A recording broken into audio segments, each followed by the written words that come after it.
ಎಲ್ಲರಿಗೂ ನಮಸ್ಕಾರ. ಓಂ ಶ್ರೀ ಗುರುಭ್ಯೋ ನಮಃ. ಓಂ ದುಂ ದುರ್ಗಾಯ ನಮಃ. ಈ ಒಂದು ವಿಡಿಯೋನಲ್ಲಿ ನಿಮಗೆ ಕನ್ಯಾ ರಾಶಿಯ ವರ್ಷ ಭವಿಷ್ಯ ಹೇಗಿದೆ ಎಂದು ತಿಳಿದುಕೊಳ್ಳೋಣ. ಪರಾಭಾವನಾಮ ಸಂವತ್ಸರದ ಯುಗಾದಿ ಹಬ್ಬದ ಹೊಸ ವರ್ಷದ ಆರ್ಥಿಕ ಶುಭಾಶಯಗಳು.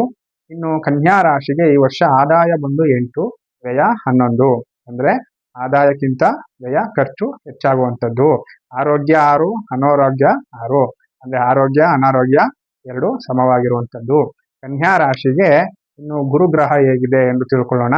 ಇನ್ನು ಗುರುಗ್ರಹ ಮಿಥುನ ಮತ್ತು ಸಿಂಹ ರಾಶಿಯಲ್ಲಿ ಸಂಚಾರ ಮಾಡುವಾಗ ಅಷ್ಟೇನು ಶುಭಕರವಲ್ಲ. ಕಷ್ಟಗಳು ಹೆಚ್ಚಾಗುವಂಥದ್ದು, ಮಾಡುವಂಥ ಕೆಲಸ ಕಾರ್ಯಗಳಲ್ಲಿ ಪ್ರತಿಫಲ ಕಡಿಮೆ ಆಗುವಂಥದ್ದು. ಆದರೂ ಹೊಸ ಆಸ್ತಿ ಪಾಸ್ತಿ ವಿಚಾರಗಳಲ್ಲಿ, ಶುಭ ಕಾರ್ಯಗಳಲ್ಲಿ, ದಾನ ಧರ್ಮ ವಿಚಾರಗಳಲ್ಲಿ ನಿಮಗೆ ಒಳ್ಳೆಯ ಹೆಸರು ಖ್ಯಾತಿ ಬರುವಂಥದ್ದು. ವಿವಾಹ ಮಂಗಳ ಕಾರ್ಯಗಳು ನಡೆಯುವಂಥದ್ದು.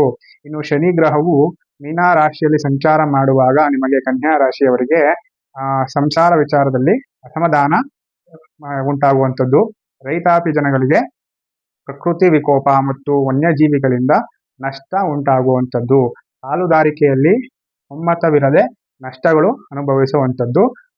ರಾಹುವಿನಿಂದ ಶುಭ ಫಲ ಅನುಭವಿಸ್ತೀರಿ. ಆದರೂ ಒಂದು ಪರಿಹಾರವಾಗಿ ಕನ್ಯಾ ರಾಶಿಯವರು ಶನಿ ಶಾಂತಿ ಅಥವಾ ಹನುಮಾನ್ ಚಾಲೀಸ್ ಆರಾಧನೆ ಮಾಡಿ, ಹನುಮಾನ್ ಚಾಲೀಸ್ ಪಠನೆ ಮಾಡಿ, ಹನುಮಂತನ ಆರಾಧನೆ ಮಾಡಿ. ಶುಭವಾಗಲಿ.